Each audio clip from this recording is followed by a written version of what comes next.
నెల్లూరు జిల్లా కోవూరు ఓటర్లు సిట్టింగ్కు జైకొట్టారా లేదంటే ప్రశాంతి రెడ్డికి అవకాశం ఇచ్చారా? ప్రసన్న కుమార్ రెడ్డికి ప్రభుత్వ పథకాలు కలిసి వస్తాయా? అన్నా చెల్లెళ్ల యుద్ధంలో ఓటర్లు ఎవరికి పట్టం కట్టారు? పోలింగ్ శాతం పెరగడం అధికార పార్టీకి ప్లస్సా మైనస్సా? కోవూరు ప్రజలు ఏ పార్టీకి పట్టం కట్టారు? ప్రసన్న కుమార్ రెడ్డిని ఆరోసారి గెలిపిస్తారా? ప్రశాంత్ రెడ్డిని అసెంబ్లీకి పంపుతారా?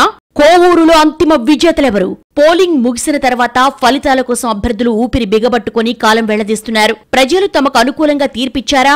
ఇస్తే ఎంత మెజార్టీ వస్తుంది?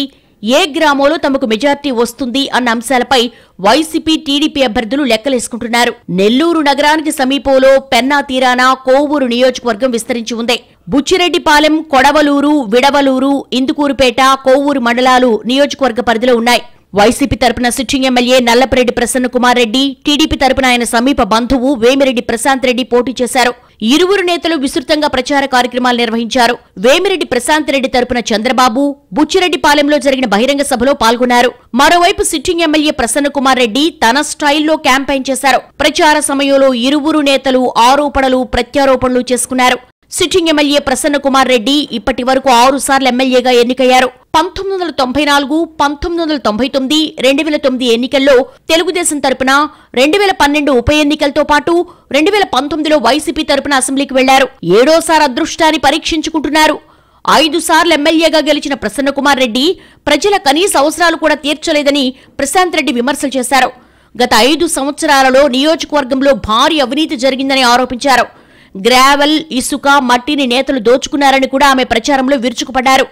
టీడీపీ అభ్యర్థిగా ప్రశాంత్ రెడ్డిని ప్రకటించిన తర్వాత వైసీపీకి చెందిన పలువురు నేతలు టీడీపీలో చేరారు.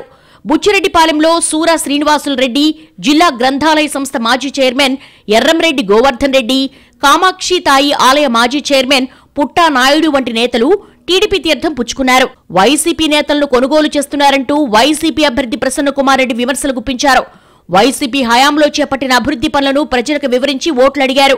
కోవూరు నియోజకవర్గంలో 2,68,345 మంది ఓటర్లుంటే 1,28,947 మంది పురుషులు, 1,38,373 మంది మహిళా ఓటర్లు, ఇతరులు 26 మంది ఉన్నారు. 2,11,976 మంది తమ ఓటు హక్కు వినియోగించుకున్నారు. వీరిలో 1,03,088 మంది పురుషులు, 1,08,879 మంది మహిళలు ఓటేశారు. 2014 ఎన్నికల్లో 80.54%, 2019 ఎన్నికల్లో 75% పోలింగ్ నమోదైంది. ఈ ఎన్నికల్లో 79.29% మంది ఓటేశారు.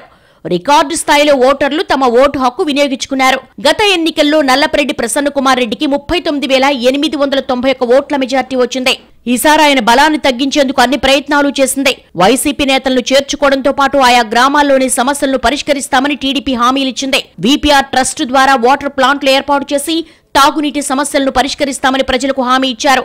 కోవూరు నియోజకవర్గంలోని ప్రసన్న కుమార్ రెడ్డి బంధువర్గంలో పలువురు నేతలు గత ఎన్నికల్లో వైసీపీకి మద్దతిచ్చారు. ప్రస్తుతం వారంతా తెలుగుదేశం తరపున పోటీ చేసిన ప్రశాంత్ రెడ్డి వైపు నిలిచారు. మరోవైపు ప్రశాంత్ రెడ్డిని ఎదుర్కొనేందుకు ప్రసన్న కుమార్ రెడ్డి నియోజకవర్గంలో చేపట్టిన అభివృద్ధి కార్యక్రమాలను ప్రజలకు వివరించారు. కులమతాలు, పార్టీలకు సంబంధం లేకుండా అర్హులైన వారందరికీ ప్రభుత్వ పథకాలను అందిస్తున్నామని చెప్పారు. పోలింగ్ తర్వాత ఇరు పార్టీలు విజయంపై ఎవరికి వారు ధీమా వ్యక్తం చేస్తున్నారు. టీడీపీ మేనిఫెస్టోలో ప్రకటించిన పథకాలతో ప్రజలంతా తమ వైపు నిలిచారని ఆ పార్టీ నేతలు చెబుతున్నారు. అందువల్లే పోలింగ్ శాతం కూడా గణనీయంగా పెరిగిందని అంటున్నారు.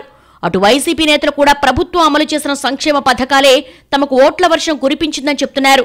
ఇలా ఎవరికి వారు విజయంపై ధీమా వ్యక్తం చేస్తున్నా ప్రజలు ఎవరి వైపు నిలిచారన్న విషయం ఓట్ల కౌంటింగ్ తర్వాత వెల్లడి కానుంది. ఇది వాటి ఫోకస్. This is Rafi. నమస్తే.